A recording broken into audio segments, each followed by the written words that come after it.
All right, hello and welcome to What Was That Radio's What Was Short with Calva Louise. Long story. Yeah. So whatwasthatradio.com is a place to discover true modern rock. I'm talking over 5,000 bands that have galvanized my flipping soul since 2017. We go back no more than 5 years, but 90% of that playlist is from 2020 onwards.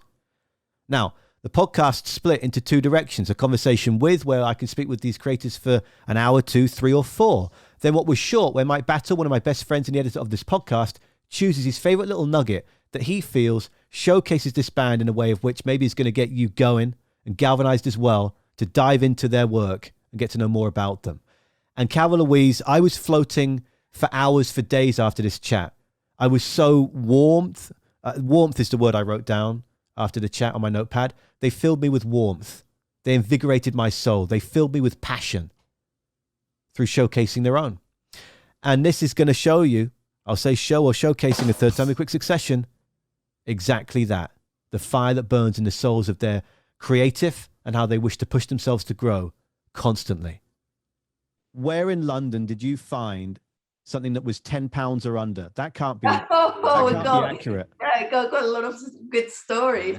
I mean, that was quite a few years ago, so I don't know, the inflation, whatever, might have. Yeah. And £10 might be a bit of a stretch. Yeah, still. No, but there were places where there were rats. You don't want to go there, and it was. No, and there was I remember there was a mouse. No, not a rat. It was small. There was a mouse in the bed, like on the bed, and it was like very kind of, I would say more like hostels, more like hostels, like more than hotels. Okay, I've got this image, right, of one of them where we used to stay a lot. I won't say the name, but it's quite near Central, actually. And then is it in when Paddington? in Paddington. And so we came into the hallway and there was this old lady with massive fingernails just counting cash. Just like, with the white cat. Yeah, like white cat. Next to just waiting on people to come in, just like counting cash. It was so dodgy. And the walls were bright green. Yeah, because it's all like gloss paint and it's like bright gloss paint. It's so strange. Did you say anything? Did you try and initiate a conversation, or did you just keep walking? Well, I had to, yeah, because she was kind of like the matron. No, yeah. The only member of staff. I do remember. I remember. We went. It was always. It's because it's the thing is that it's not like hotels that that's the price. It's literally one day of promo, like how I said, like there's just it's less for one day discount. Yeah, for one day, and it kind of rotates weirdly from hostels to hostels. Like every day, there's like a different hostel that's got like half price for a room. Yeah, we went from discount to discount around London just to stay, and like every night going into different place. Trying to find like how how the culture works, how people work, how the music works, but also how like the living situation works, because we wanted to move there, but when you have zero contacts and zero people that can help you, give you a hand with anything, it's very you're just how do you learn that? But by staying there and like trying to live there and meet people. And I remember we stayed in an Airbnb and it was very not nice, but the lady, she was like, oh, you're looking for a room? Okay, I got a room with a bunk bed. And we stayed there for like 6 months, but she kind of tricked us a little bit because it was too expensive and she made us clean the toilets and she told us this is the English way. And we were like, and we're like, that's how and it wasn't very nice. The confidence of the individual, whether it can lead to others following them or not. Yeah. But that leads into what did you discover about yourselves then? If you're spending all these months and you're having to change location every single day, that is not an easy thing on one's mind. What did you learn about yourselves as individuals going through that process? That we really wanted to do this because it was so hard that we're like, dude, it better have something. But funny enough, now it seems harder than it was at the time. Like thinking about it, if I was told you have to do that now for like 3 months, 6 months, I'd be like, oh my god. But going through it day after day is just like you just take things as they come.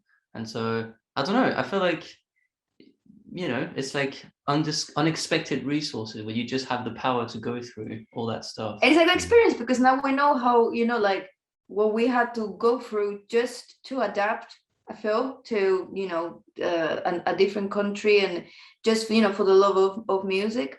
And also on how not to get sucked into, a lot of people that I know that done the same, they get stuck and they need to find work, but the work consumes them so much that they can't they don't do music anymore. So literally they come to London to live their dreams, and they just end up staying in London, living like life that they didn't want to, because it's and so what happened, I remember when Ben joined the band and we were staying in that, it was in Catford, and Alison was working, like, I don't know how long you were working, I was super doing, 6 days a week or something. Yeah, I mean, I barely had a day off and I was working. Yeah, and it was all working constantly. So my role was trying to find, like ways, opportunities where we can play, we met Ben and it felt like things were going better. And then Alison, his car is breaking into, and we had pedal boards there, pedal board, bass amp, and because it's just too tight and you leave it in the Twingo, and Alison's work tools, because he worked at building furniture for IKEA. And the robbers only took the tools. They opened the pedal boards and they left the pedals, they left all the music gear, left it, they just took the tools. And we saw that as a sign of, okay, it's time to go, we went to Berlin, it's time to go find, live the adventure there. It's not here, because we're getting into this kind of cycle where Alison could barely even, sleep. Yeah, it got to a point where, like, I couldn't even practice, I couldn't do anything else. So yeah, no more tools, no more job, let's go. And that's fine. And that's what we told Ben. That's what we told you, Ben, like, this is the sign, like, we can't stay, living in this routine for much longer, because this is not where it's gonna happen. Like, our path as friends and in music is not gonna stay here. And I thought Ben was gonna be like, oh no, it's too too much of a hassle, but you were like, yeah, fuck it, let's go. Right. Let's go to Berlin. And we felt there, yeah. And then we went to Berlin. Yeah. But Ben, how did that, I mean, Ben, let's backtrack here. And I'm just logging another 25 questions. We're going to run out of time today, but that's fine. Ben, what did you take when you first met these two then, and you sat down and actually had a conversation? You must be picking up what I'm picking up on the last 15 minutes, the excitement, the passion, the will to succeed, the depths they go to. What was running through your mind when you met those two? And the instant decision to go to Berlin in Germany, then what were you thinking? What was your plan? Well, I guess like the first time I met you guys, and like the first time I actually had a conversation with these guys was at the gig that our bands shared the bill on, and it was before we played. So I think I spoke to you first, and because you couldn't speak English. Yeah, I was going to say, you would have spoken to me. I couldn't speak. And Jess, you were showing me the comic book. I think I remember that. Yeah, so that was like the first thing that you showed me, and then I remember standing there watching you guys play with my bandmate of my old band, and we were just like absolutely blown away by the performance. We were like we haven't seen anything like this ever. Like, there's very few bands that like actually make that kind of impact. And like I just remember we were standing sort of like middle back, and we're just like looking at each other, we're like, oh my god. And then so like it's just like super impressed sort of from the get-go really with the whole comic book and everything. And then like when I got the call like a week or two later or a month later or whenever it was for the demos, because like their old drummer couldn't make a recording for whatever reason, so they were like, oh, can you stand in, do the like lay down some drums for these demos? I was like, yeah, calm, that sounds great, like let's go. So I did that, and I think like just as I got to know them as well, like throughout the demo sessions, like it's just the work ethic was really impressive, and I think that's what drew me in further. Do you know what I mean? No.